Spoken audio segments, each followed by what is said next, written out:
أهلا بيكم في قناة أخبار كل يوم. أخبار النادي الأهلي من موقع الوطن سبورت النهاردة السبت 17 أكتوبر 2020، وإليكم الأخبار.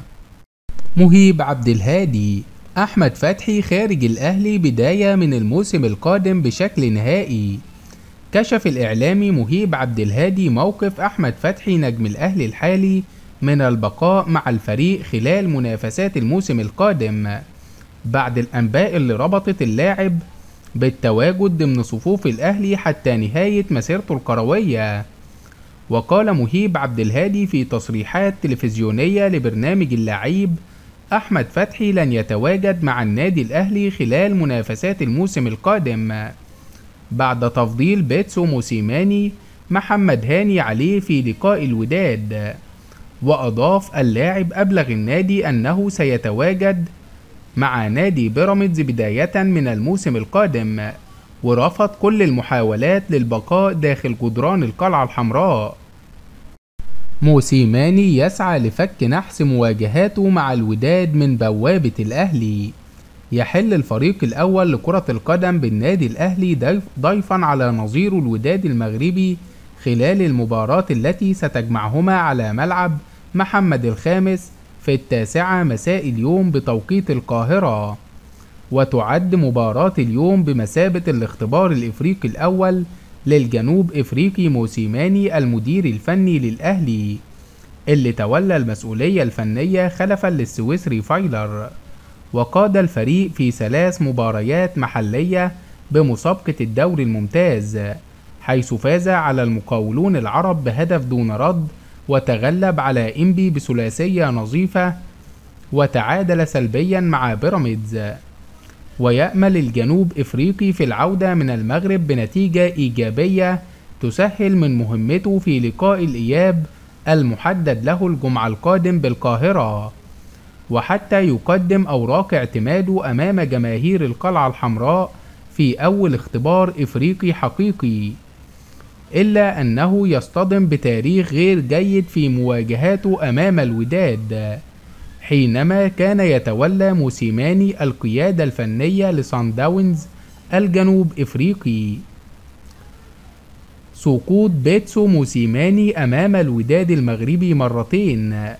سقط موسيماني أمام الوداد المغربي مرتين، كانت المرة الأولى في ربع نهائي دوري أبطال إفريقيا 2017، وفاز صن داونز الجنوب إفريقي على ملعبه ذهابا بهدف دون رد، إلا أن الوداد عاد وفاز على ملعبه بنفس النتيجة قبل أن تبتسم ركلات الترجيح للفريق المغربي ويفوز ب3 أهداف مقابل هدفين. وجاء سقوط موسيماني في المرة الثانية خلال منافسات نصف النهائي لبطولة دوري أبطال إفريقيا 2019، حيث فاز الوداد المغربي على ملعبه بهدفين مقابل هدف، وتعادل صن داونز سلبيا في لقاء الإياب ليودع منافسات البطولة. ويسعى موسيماني لكسر عقدة مواجهاته مع الوداد المغربي، ولكن تلك المرة من بوابة الأهلي، لا سيما أنه يعلم أن قيادته للمارد الأحمر للتتويج باللقب الإفريقي التاسع في تاريخه سيكون خير بداية له بالقلعة الحمراء، وبمثابة الضربة الأولى لحصد بطولات أخرى محلية وإفريقية. وبشكل عام، لعب موسيماني ضد الوداد 10 مباريات، فاز في 3 منها وتعادل في مثلها، وخسر 4 مباريات، وجميعها وهو على رأس القيادة الفنية لفريق صن داونز. إلا أن الوداد يعتبر عقدة للمدرب الجنوب إفريقي، لأن المباريات التي تفوق فيها الفريق المغربي كانت في الأدوار الإقصائية، وودع فيها صن داونز منافسات دوري أبطال إفريقيا. الأهلي لا يخسر مع الأجانب أمام الوداد، والبدر النقطة السوداء. يخوض المارد الأحمر مباراته الإفريقية الأولى تحت قيادة موسيماني، اللي تولى القيادة الفنية للأهلي خلفا للسويسري فايلر، ولعب معه 3 مباريات، وهذه أول مواجهاته الإفريقية مع الأهلي. ويمثل المدرب الأجنبي فال خير للنادي الأهلي في مواجهاته أمام الوداد المغربي، إذ لم يتعرض المارد الأحمر للخسارة أمام وداد الأمة في وجود المدربين الأجانب، بينما كانت الهزيمتين للأحمر أمام الوداد حينما كان يدرب الأهلي حسام البدري. ولعب الأهلي ضد الوداد في 8 مناسبات ببطولات إفريقيا، حقق الأهلي الفوز في 2 منها وخسر مرتين، وحضر التعادل في 4 مواجهات.